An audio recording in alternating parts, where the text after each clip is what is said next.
His fingers hovered near the holster, eyes locked on the woman in the driver's seat, calm, robed, unshaken. "Are you detaining me, officer?" she asked, voice cutting through the crowd, now gathering phones, raised silence heavy. And when she stepped out of the car, robe catching the wind, she said, loud enough for every camera, "This is what it takes for a black woman to be heard." The sun had just begun to slide behind the oaks lining Willowbend Drive, casting long golden slashes across the pavement in brick mailboxes. Officer Nathan Rusk blinked against the glare as he sipped lukewarm coffee from a stained department thermos, his fourth cup of the day. The cruiser's dashboard clock read 6:48 p.m., just over an hour to go before he was off duty. He'd already checked off most of his patrol loop noise complaint near Ashley Hall loose dog call by the country club. Nothing serious. Just the kind of day he liked. Quiet, predictable, until he saw it. A sleek black 2023 Audi A8 glided to a soft stop at the intersection of Willowbend and Crofton Lane. It paused a second too long, not enough to be illegal, but just long enough to tug at his attention. Nathan straightened slightly in his seat. There were no plates on the rear, just a temporary tag tucked behind a tinted window. That and the slow roll forward gave him pause. Rich cars in rich neighborhoods weren't unusual, but something about this one. It didn't sit right. He flicked on his lights and eased out from under the shadow of a magnolia tree rolling up behind the Audi. Unit 9 to 7 initiating a traffic stop, he said into the radio. Black Audi A8, no visible plate. Single occupant. Vehicle pulled over on Willow Bend just past Crofton. The Audi obeyed without hesitation, signaling and pulling smoothly toward the curb under the shade of a dogwood tree. Nathan approached slowly, hand resting near his holster, eyes scanning the interior before he even reached the window. The window lowered halfway before he knocked. "Good evening, officer," said the voice inside, clear, calm, and carrying no trace of alarm. Nathan hesitated. The driver was a black woman, mid-60s by his estimate. Silver hair cut close to the scalp, face set with the kind of composure you don't fake. She was wearing a full black judicial robe, seatbelt across her chest posture, upright hands visible on the steering wheel. "I'm Judge Cassandra Lowell," she said with a slight nod, "and this is my vehicle. I'm driving home from the courthouse." Nathan blinked. That wasn't what he'd expected. He cleared his throat. "License and registration, ma'am." She handed them over without hesitation. "Any particular reason I was stopped?" He flipped through the documents while glancing at her over the edge of his aviators. Everything matched. Cassandra Lowell. 62, issued from the South Carolina DMV. The registration listed her home address, a $500,000 colonial, about 3 blocks away. Still something about it stuck in his ribs. "This vehicle matches the description of one reported as possibly stolen earlier today," he said, letting his words hang longer than they needed to. Cassandra raised an eyebrow. "That's surprising. It's been in my possession since February. Certified pre-owned, purchased from the Audi dealership on King Street. You're welcome to confirm with dispatch." "I will," he said, and stepped back to his cruiser. But as he sat behind the wheel, eyes locked on her through the windshield, he didn't radio it in right away. She wasn't on her phone, wasn't reaching for anything, just sitting there watching the sky dim one layer at a time. Finally, he called it in. "Dispatch, I need to confirm on registration for Audi A8 tag ending in 4921. 2 minutes passed. Then the Crackle vehicle registered to Cassandra Lowell. No stolen reports. All checks out Unit 9-7. Nathan leaned back, but he didn't return the papers. He walked back to the car slower this time, one hand still ghosting near his hip. "I'm going to need you to step out of the vehicle for me, ma'am." Her voice didn't sharpen, at least not at first. "Is that a lawful order, officer?"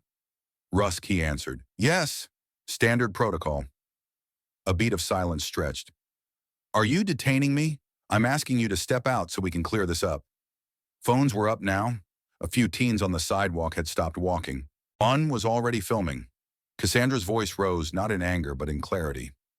"I am Judge Cassandra Lowell, serving on the 11th Circuit Court. This vehicle is mine. It is not stolen, and you have confirmed this with dispatch. Are you now unlawfully detaining me?" Nathan didn't respond right away. His jaw was set.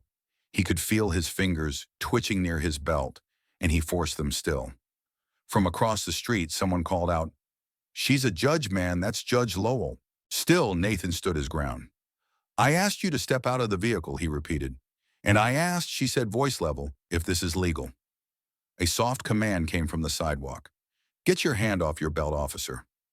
He hadn't realized he was doing it again. He exhaled and stepped back slightly. Cassandra rolled her window up 2 inches, not slamming it just enough. Her profile turned forward like she was done talking, but the tension didn't break. It swelled. A woman in workout clothes whispered, "That's the judge who sentenced that banker last month. She's no joke."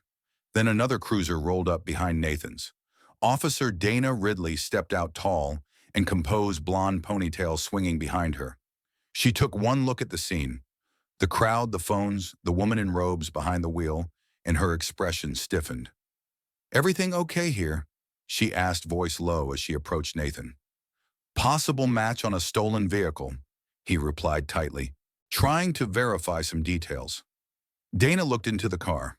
Her face changed. "That's Judge Lowell." "I know. You need to wrap this up." "I'm trying." "No, you're escalating." Cassandra cracked her window a little farther. "Officer Ridley," she said smoothly.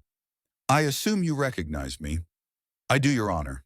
"Then you understand the gravity of what's happening." Dana nodded slowly, eyes flicking toward the crowd. Some were live streaming now. Comments scrolled up on one teen's screen. "This happening now on Willow Bend. Judge being harassed." Nathan stepped forward. She could have swapped plates. Dana frowned. "You're reaching. I'm doing my job. You're digging in." Cassandra held up her judicial badge through the window. Dana examined it, then turned back to Nathan. "She's good to go. All of it checks out, including this." "You're done here." But he didn't move. So Cassandra did something no one expected. She turned off the engine, opened the door, and stepped out. A soft gasp rippled through the crowd. She stood her robe catching the wind, her posture commanding. "This is what it takes," she said evenly, eyes scanning the phones, the badges, the faces, for a black woman to be heard. Nathan's fingers twitched again. Dana's voice snapped through the moment. "Don't." He froze. Cassandra didn't look at him. She looked past him. "You enforce the law," she said. "But I interpret it. I live it. And tonight I was almost punished for existing within it." Nathan didn't answer. Couldn't. The crowd grew still, not quiet, not yet. Just heavy. And as Cassandra stepped back into her car and closed the door without slamming it, the silence cracked wider than any shout could have. She drove away, taillights glowing red and regal as the street swallowed her whole. And Officer Nathan Rusk was left standing in the golden dusk, wondering when doing his job had turned into something else entirely. Would you like me to continue with Chapter 2 in the same tone and structure? Officer Nathan Rusk didn't remember walking back to his cruiser. He only remembered the echo of his own footsteps and the quiet click of Judge Cassandra Lowell's car door, shutting with a finality that sounded more like a verdict than anything she'd said aloud. Her Audi had drifted away like a gavel stroke through the last light of day, her taillights fading into the dusk, while he stood there still hot and humiliated in front of a crowd that no longer respected the badge on his chest. He'd meant to do his job, but somehow doing his job had turned into being the problem. The crowd dispersed slowly. No yelling, no chants, just phones still recording, and a few murmurs that stung worse than shouting. He thought she stole that car. A judge. That man needs to sit down somewhere. She handled it better than most would have. Nathan's radio chirped dispatch, asking for his status, but he didn't answer. He sat behind the wheel, staring out at the dogwood tree, where the whole thing had started, the thin branches swaying like they were whispering something he didn't want to hear. By the time he returned to the Charleston PD substation, the video had already made its way across neighborhood group chats. Within an hour, it hit Twitter. By midnight, it was being reposted on national watchdog accounts, then circulated by news aggregators with captions like "Veteran Cop Detains," "Black Judge Without Cause," and "Charleston Incident highlights persistent bias in law enforcement." In the grainy video, the moment Cassandra stepped from the car, her robe catching the wind had already been screenshotted and turned into a meme. Under it, words read, "This is what it takes to be heard." Officer Dana Ridley had sent him a single text before her shift ended. "You need to get ahead of this." But Nathan didn't respond. He sat in his apartment on the edge of North Charleston, lights off, phone buzzing every few seconds, with forwarded links, tags, and updates he didn't want to see. His wife was out of town visiting her sister in Raleigh. His teenage son had called earlier, asking if everything was okay. Nathan had lied, said it was a routine stop. Nothing major. The truth was something had cracked open, and he wasn't sure what he was seeing now was what the rest of the world always had. The next morning, the Charleston Police Department issued a formal statement. We are aware of a video circulating online regarding a traffic stop conducted by one of our officers. The matter is under internal review. Internal Affairs called him in before his first cup of coffee. Captain Wells didn't smile when he walked into the room. We've got a problem, he said simply. Nathan sat down without a word. There's a 40-second gap in your body cam footage right when Judge Lowell says you touched her wrist. The mute toggle was activated. Nathan's stomach tightened. Must have hit it by accident. You'd be surprised how often that excuse gets used, but rarely when a sitting judge is involved. I wasn't trying to cause trouble. You thought what Wells's voice sharpened. You thought she didn't belong in that car. Nathan looked away. He didn't have an answer that wouldn't make it worse. We're placing you on administrative leave, effective immediately. Standard review pending investigation. Turn in your badge and weapon before you leave the building. The walk back to his locker felt longer than the shift he'd just worked. Around him, other officers avoided eye contact conversations, stopping when he passed. Dana Ridley didn't look away when he crossed her path. She looked straight at him. You should have let her go, she said. You knew better.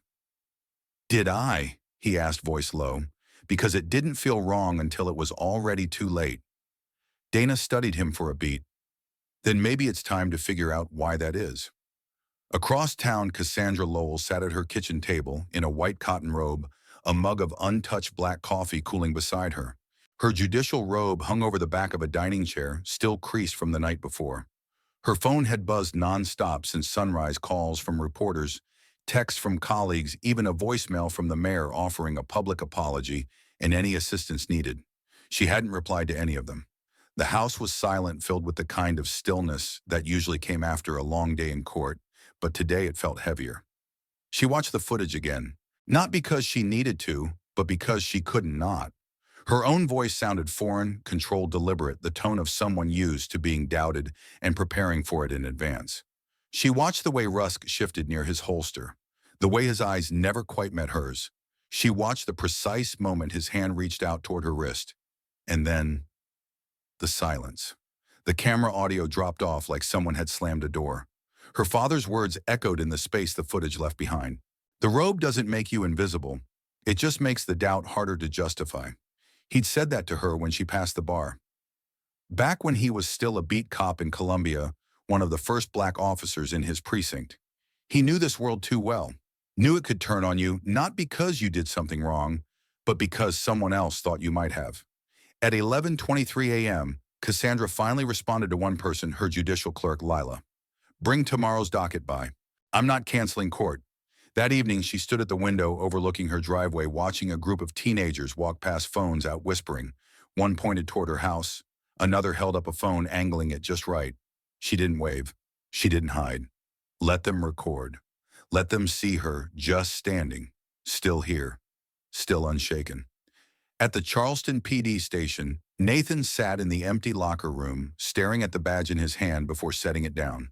A thin white envelope waited in his inbox, bias reflection assignment, due prior to reinstatement review. He didn't open it. Not yet. Officer Dana Ridley walked in after a long shift, dropping her gear bag on the bench beside him. You think this blows over? He asked. She didn't answer right away. I think it shouldn't. And if you're smart, you'll stop asking how to make it disappear and start asking how not to let it happen again. It wasn't about her being black. Wasn't it?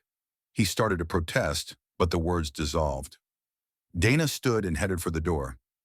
You didn't see a judge, Nate. You didn't see a woman. You saw something you didn't expect and decided it must be wrong. That's bias, and it's yours to fix. Outside, the protests began to build.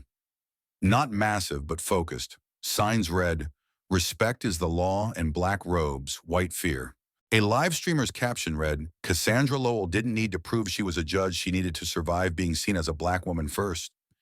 Inside her home, Cassandra looked over a stack of handwritten letters that had arrived by courier. One stood out. From a college student? You reminded me that staying calm doesn't mean staying quiet. She set the letter down and stared at it for a long moment. It wasn't peace she felt. It was pressure, but it was familiar. It was necessary. Because this wasn't over. The hearing was coming. And this time the cameras wouldn't be on the judge. They'd be on the system that made what happened possible in the first place. Would you like me to continue with Chapter 3 in the same voice and pacing? The letter from the student still sat open on Cassandra Lowell's desk the morning of the hearing, its words echoing louder than the news anchors outside who had gathered on the courthouse steps. You reminded me that staying calm doesn't mean staying quiet. She had read it 3 times before placing it beneath a legal pad. It was the kind of sentence that didn't just flatter, it stayed with you, carved into the mind like a closing argument that refused to fade. Her robe hung by the door, pressed and heavy. She hadn't worn it since the night Officer Rusk had reached for her wrist and muted the camera. Not in panic, not in chaos, but in control, because silence gave his version space to grow. That silence had been his protection, but today every word would be on the record. At 9:15 a.m., Judge Cassandra Lowell stepped into a modest municipal chamber at the Charleston Oversight Office where 5 members of the review committee sat at a long raised table beneath the seal of the city. It wasn't the grand courtroom she was used to. There were no marble columns, no gallery seats for legal observers, just folding chairs, water pitchers, a few cameras, and a row of public attendees, some with signs rolled up at their feet. The air buzzed with that specific type of quiet that only came when truth was about to be measured not with sympathy, but with precision. Cassandra sat at the center table alone, hands folded, spine straight. She didn't fidget, didn't sip water, just watched. Officer Nathan Rusk entered from the side room 10 minutes later, dressed in a navy blazer and khakis, no badge, no gun, just the weight of being publicly reduced to a decision made under a street lamp. He didn't look toward her, but he knew she was there. His palms had sweat through his notepad before he even reached the chair.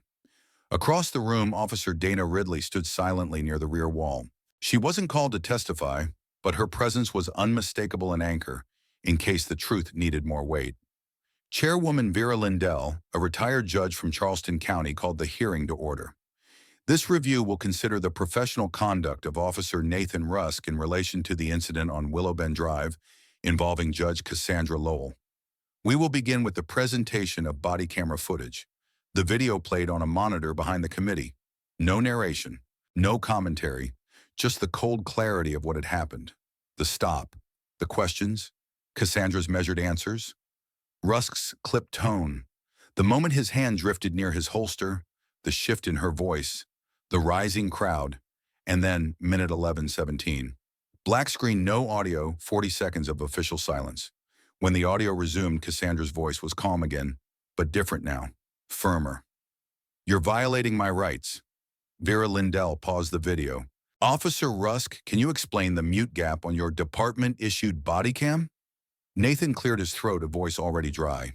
It was accidental. I didn't realize I'd pressed it. The department's log shows the mute toggle was activated manually. Yes, ma'am. You reached for her wrist during that gap. Yes. Was she non-compliant? No. Then why reach for her? The question hung longer than his answer.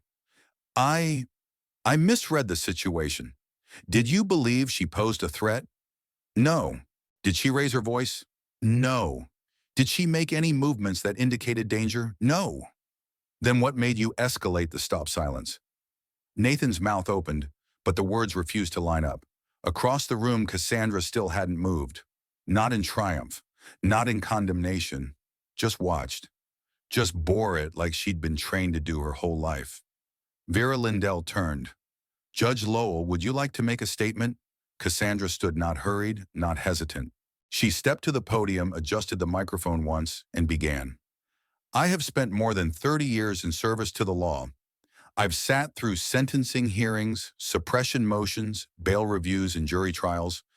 Every day I make decisions that change lives. And I do it knowing that justice is not just about law, it is about how that law is applied. That night I followed every instruction, I provided every document, I identified myself clearly, but none of it mattered. Not to the officer standing outside my window. To him I was not a judge, I was not a public servant. I was not a woman headed home after a 14-hour day in court. I was simply a black driver in a nice car in the wrong neighborhood. He looked at me and saw a question mark one he'd already decided he had the right to answer for himself. Her voice never wavered. And when the facts didn't support his suspicion, he made a choice to prolong it, to question my means, to mute his camera, to reach for my body. Those are not procedural errors. They are decisions, and decisions like that come from somewhere. She looked directly at Nathan now. This is not about personal shame. It's about professional accountability. Because if someone with my visibility, with my status, can be treated this way, then what happens to those without the robe, without the platform, without the crowd? She stepped back. Justice is not just a verdict. It is a practice, and last week it failed. The room didn't clap. It didn't need to. The air itself seemed to hold its breath. The committee recessed for deliberation. 35 minutes later, they returned. Vera Lindell didn't soften the blow. This committee finds Officer Nathan Rusk engaged in conduct unbecoming of his position. His actions were excessive, unsupported by evidence, and indicative of biased assumptions inconsistent with departmental training. We recommend a 60-day unpaid suspension, mandatory participation in bias retraining, and flagging of this incident in his personnel record. Further violations will result in immediate termination. Murmurs rippled across the room. Some thought it was too light, others too harsh. Nathan just nodded once before lowering his eyes. The hearing closed. As Cassandra walked out the front doors into a sea of flashing cameras, a reporter called out, "Judge Lowell, do you feel justice was served today?" She paused at the top of the steps. "Justice is not a verdict," she repeated. "It's a commitment, and we're not done yet." That afternoon, back at the 11th Circuit Court, Cassandra presided over a probation hearing for a 17-year-old boy caught shoplifting at a convenience store. He stood stiffly beside a nervous public defender shirt tucked too tight, eyes darting. Cassandra reviewed his file. First offense, single-parent home, suspended twice but no pattern of violence. She leaned forward. "Do you understand why you're here?" "Because I messed up," the boy said. "That's part of it. But you're here because you got caught. The real question is whether you understand what this could become." He nodded quickly. "I do. I don't want to come back here." Cassandra glanced at his mother seated behind him, hands knotted in her lap like a woman holding both prayer and worry. "I believe you, but belief isn't enough. I'm continuing your probation without extension. No jail, but next time there will be no conversation. Understand?" "Yes, ma'am." She nodded once, tapped the gavel. Case closed. He turned to leave Shoulders' visibly lighter mother, exhaling for the first time in 5 minutes. Across town, Nathan Rusk sat at his kitchen table. No uniform, no patrol calls. Just a blank notepad and a form that read, "Bias reflection, required submission." He'd started it 4 times, deleted it 4 more. This time he wrote 1 sentence. "I didn't see her not as a judge, not even as a woman, just as a possibility I had already made up my mind about." Then he kept writing. Not to defend, not to erase, but to understand. Because silence wasn't safe anymore. Not for him, not for anyone. Justice, he was beginning to learn, wasn't just something you upheld. It was something you answered to, every day, especially when it was hardest. Would you like me to now help package the full story into a YouTube script for US? Instructive stories. Sometimes the most powerful moments in life aren't loud, they're measured.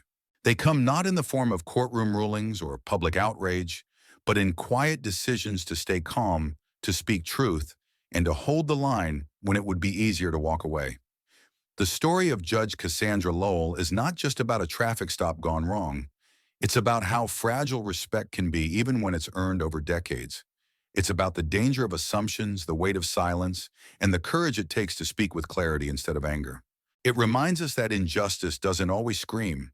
Sometimes it shows up in a question that's asked one too many times, or a hand that reaches too far when words would have been enough. For those in positions of authority, whether you're wearing a badge, holding a gavel, or simply have the power to influence another person's day, this story serves as a powerful warning. Power without self-awareness becomes a weapon, and silence in the face of misuse isn't neutral, it's part of the problem. Accountability isn't about punishment.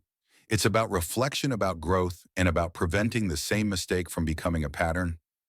To those who've ever been overlooked, underestimated, or doubted because of how you look or where you're from, Judge Lowell's experience may be painful to witness, but it also shows the strength of staying rooted in truth. She didn't raise her voice. She raised the standard. And in doing so, she reminded a city and a country that dignity is not something you earn from others. It's something you carry even when it's tested. To our listeners and supporters here at US, Instructive Stories, thank you. Thank you for taking time to sit with difficult truths, for choosing to listen with intention, and for believing like we do that stories like these matter. If this story moved you, made you think, or opened your eyes in a new way, we invite you to stay connected. Subscribe, share, and help us continue shining light on the moments that reveal who we are and who we can become. Because sometimes all it takes is one voice to start a conversation. And conversations like these, they change everything.